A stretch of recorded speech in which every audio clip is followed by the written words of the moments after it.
क्या हुआ जब अचानक से अयोध्या में प्राण प्रतिष्ठा के बाद प्रभु श्री राम के चरण पादुका लेकर प्रकट हो गए साक्षात भरत। जब प्रभु श्री राम वनवास के लिए रवाना हुए थे तब भरत ने उनके चरण पादुका को राज सिंहासन पर रखकर शासन चलाया था। और जब प्रभु श्री राम 14 वर्ष का वनवास करके पुनः अयोध्या लौटे थे तब इसी चरण पादुका को धारण करके कई हजार सालों तक अयोध्या पर राज किया। अब जब पुनः एक बार श्री राम अयोध्या आने वाले थे, राम राज्य लाने वाले थे, तो उनके भ्राता भरत आखिर कैसे पीछे रह सकते थे? आखिर अयोध्या में कैसे प्रकट हुई दिव्य चरण पादुका? सच्चाई जानकर आपके भी होश उड़ जाएंगे। नमस्कार दोस्तों, आप लोग देख रहे हैं द सनातन ज्ञान। दोस्तों, वीडियो में आगे बढ़ने से पहले अगर आप भी एक सच्चे राम भक्त हैं तो वीडियो को लाइक करें और कमेंट बॉक्स में जय श्री राम जरूर लिख दे और ज्यादा से ज्यादा इस वीडियो को शेयर करें ताकि सनातन धर्म का प्रचार प्रसार जोरों शोरों से हो सके। और अगर आप लोग चैनल पर नए हैं तो चैनल को सब्सक्राइब जरूर कर दे।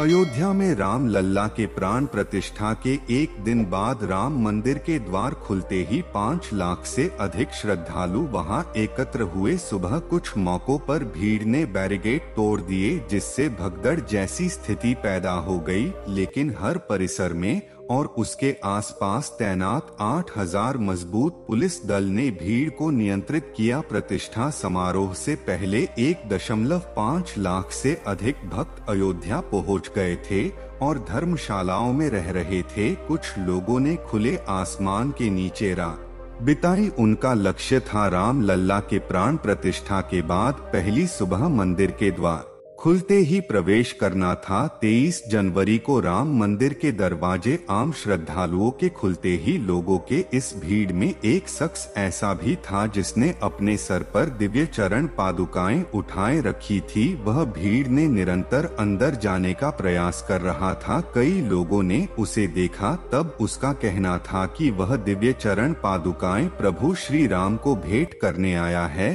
क्योंकि यह उनकी चरण पादुकाएं हैं।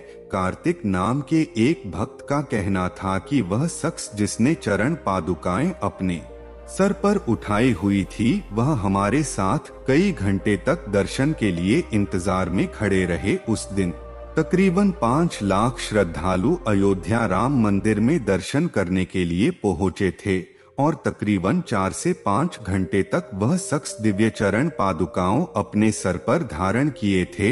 उनका एक ही कहना था कि वे यह चरण पादुकाएं श्री राम के लिए लाए हैं और उन्हें सौंप कर ही अपना कर्तव्य पूरा करेंगे। जब तकरीबन 4 से 5 घंटे तक इंतजार करने के बाद हमें राम लल्ला के दर्शन करने का सौभाग्य प्राप्त हुआ, उस समय भी वह मेरे साथ थे। उन्होंने वह चरण पादुकाएं प्रभु श्री राम के गर्भगृह के सामने रख दी। जब मैंने उनसे उनका नाम पूछना चाहा तब उन्होंने कहा कि मैं यहाँ से 14 किलोमीटर दूर भरतकुंड से आया हूँ और अचानक कहीं अंतर्ध्यान हो गए। यह चमत्कार अपनी आंखों में देखकर कार्तिक के भी होश उड़ गए थे। उन्होंने रामलीला के दर्शन किए और तुरंत ही भरतकुंड के लिए रवाना हुए, जो कि वहां से 14 किलोमीटर दूर स्थित था। आगे वीडियो में बताएंगे वह दुर्लभ इंसान कौन थे और पुनः भरतकुंड पर कार्तिक की कैसे मुलाकात हुई। लेकिन उससे पहले हम भरतकुंड के अस्तित्व को अच्छी तरह से जान लेते हैं। पवित्र नगरी अयोध्या में एक तरफ भव्य राम मंदिर बन रहा है तो दूसरी तरफ राजा राम के अनुज भरत के तपोस्थली नंदीग्राम के भरतकुंड की चर्चा तेज है। त्रेता युग में भगवान राम का राज्याभिषेक हुआ था तो इसी भरतकुंड से पवित्र तीर्थ का जल डाला गया था और इसी स्थान पर तप करते हुए भरत ने प्रभु श्री राम का इंतजार किया था। भरत ने 14 साल अपने भाई की प्रतीक्षा में तपस्या की थी। माना जाता है कि भरत ने यह सोचकर जब उनके राम वनवास में है और जमीन पर चलेंगे और वही सोएंगे तो भरत कैसे अपने बड़े भाई के जैसा जीवन व्यतीत कर सकते हैं, यह सोचकर उन्होंने वहां एक गुफा बनाई जो जमीन से लगभग 8 सीढ़ी नीचे है। यही उन्होंने 14 साल तब किया। जब 14 वर्ष के वनवास के लिए राजपाट छोड़कर चले तो भरत उनको मानने गए। मर्यादा पुरुषोत्तम श्री राम अपने पिता के वचन से बंधे थे, लौटना स्वीकार नहीं किया, लेकिन भरत के अनुरोध पर अपने चरण पादुका उनको सौंप दी। नंदीग्राम में भरत श्री राम जी की खड़ाऊ को प्रतीक के तौर पर लेकर अयोध्या के राजपाट चलाने लगे। 14 वर्ष वनवास खत्म कर जब राम अयोध्या वापस लौटे तो यहीं पर भरत से मिले। भरत ने उन्हें पुनः चरण पादुका लौटा दी। अब जब पुनः प्रभु श्री राम अयोध्या लौट चुके हैं, हो सकता है भरत पुनः उन्हें चरण पादुका लौटने अयोध्या आए हो। जब कार्तिक भरत कुंड पर पहुँचे तो भरत कुंड प्रभु श्री राम के आने की खुशी में पूरी तरह से सजा हुआ था। तभी कार्तिक जी को रहस्यमय तरीके से वही व्यक्ति भरत कुंड में स्नान करता हुआ दिखाई दिया जो चरण पादुका लिए अयोध्या राम मंदिर में मौजूद था। इसके बाद कार्तिक ने उनसे पूछा कि आप अयोध्या में रहस्यमय तरीके से कहां गायब हो गए थे और आप यहां पर क्या कर रहे हैं। तो उस दिव्य व्यक्ति ने कहा कि हमारे पूर्वज कई सालों से इसी भरत कुंड के आसपास ही निवास करते हैं और प्रभु श्री राम के भाई भरत को अपना इष्ट मानते हैं। एक दिन रात्रि के समय स्वयं भरत हमारे सपने में आए और उन्होंने हमसे कहा कि भरत कुंड के गुफा के अंदर एक दिव्य चरण पादुका रखी हुई है, उसे ले जाकर अयोध्या में नवनिर्मित राम मंदिर के अंदर रखना होगा। वहां प्रभु श्री राम अपना राज सिंहासन संभालेंगे। जब हमारी आंखें खुली तो स्वप्न अनुसार अपने राजा का आदेश मानते हुए हम उस चरण पादुका को सर पर रखकर अयोध्या धाम के लिए रवाना हुए और जब राम मंदिर आम श्रद्धालुओं के लिए खुल गया तब हमने वह दिव्य चरण पादुकाएं प्रभु श्री राम को समर्पित कर दिए। अयोध्या में दिन प्रतिदिन कई ऐसे चमत्कार हो रहे हैं। हाल ही में 22 जनवरी 2024 को अयोध्या के भव्य राम मंदिर में भगवान राम लल्ला की प्राण प्रतिष्ठा हुई। इसके अगले ही दिन लाखों लोग अपने आराध्य के दर्शन के लिए उमड़ पड़े। इसी दौरान एक बंदर भी गर्भगृह में प्रवेश कर गया। श्री राम जन्मभूमि तीर्थ ट्रस्ट ने ट्विटर पर इसके बारे में साझा करते हुए कहा है कि वहां तैनात सुरक्षा कर्मियों का कहना है, ये हमारे लिए ऐसा ही है मानो स्वयं हनुमान जी राम लल्ला के दर्शन करने आए हो। यह घटना 23 जनवरी को शाम के करीब 5:50 की है।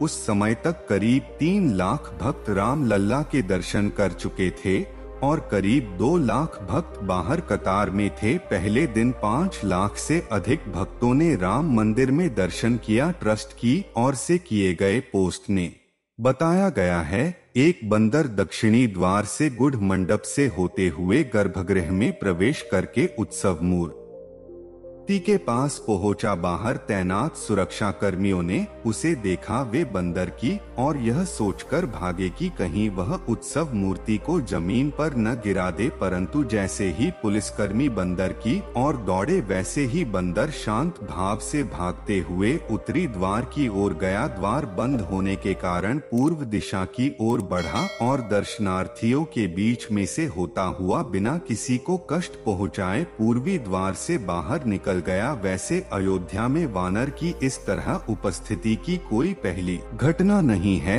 राम जन्मभूमि मुक्ति आंदोलन के दौरान कई प्रमुख मोड़ों पर इसी तरह वानर की उपस्थिति देखी गई है। इसी बीच राम लीला की मूर्ति बनाने वाले सिद्ध मूर्तिकार अरुण योगीराज ने एक ऐसे चमत्कार के बारे में बताया जिसे उन्होंने खुद मूर्ति बनाते वक्त महसूस किया। राम मंदिर प्रतिमा निर्माण करने वाले कर्नाटक के मशहूर मूर्तिकार अरुण योगीराज ने ऐसी बात कही है जिस पर आप भी हैरान हो जाएंगे। उन्होंने कहा है, नवनिर्मित राम मंदिर में गर्भगृह में जो मूर्ति लगाई गई है वह उन्होंने नहीं बनाई, दरअसल वह बात को अलग तरीके से कह रहे हैं। उन्होंने कहा कि गर्भगृह के बाहर तक मूर्ति की छवि अलग थी, लेकिन जैसे कि मूर्ति को गर्भगृह में प्रवेश कराया गया, उसकी आभा ही बदल गई। इसे मैंने भी महसूस किया। मैंने गर्भगृह में अपने साथ मौजूद लोगों को इस संबंध में कहा था कि यह देवीय चमत्कार है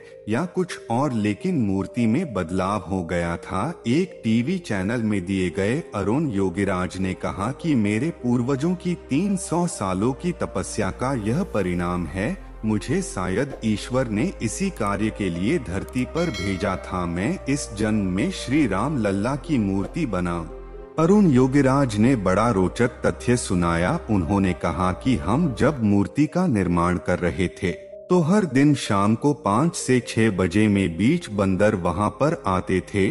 वह आते और मूर्ति का काम देखते और चले जाते कर्मशाला में। इस तरह से बंदरों के आने से हम लोगों को परेशानी होने लगी, हमारा ध्यान भटक जाता था। हमने ट्रस्ट के महासचिव चंपत राय के समक्ष इस राय को रखा। उन्होंने कर्मशाला घेरा लगवा दिया, वहां दरवाजे लगवा दिए गए। उस दिन शाम को जब बंदर आए और उन्होंने पूरा इलाका बंद पाया तो दरवाजा पीटना शुरू कर दिया। हमने दरवाजा खोलकर जब देखा तब हमने वह एक बंदर को पाया। अरुण योगीराज ने कहा कि जब हमने दरवाजा खोला तो वह अंदर आए, मूर्ति का निर्माण देखा और चले गए। फिर हमने दरवाजा बंद नहीं किया। ऐसे कई चमत्कार अयोध्या में नित्य प्रतिदिन हो रहे हैं मित्रों। तो उम्मीद करता हूँ दोस्तों वीडियो आप लोगों को बहुत पसंद आया होगा और वीडियो के अंत तक बने रहने के लिए दिल से धन्यवाद। और अगर आप लोग राम लल्ला को दिल से मानते हैं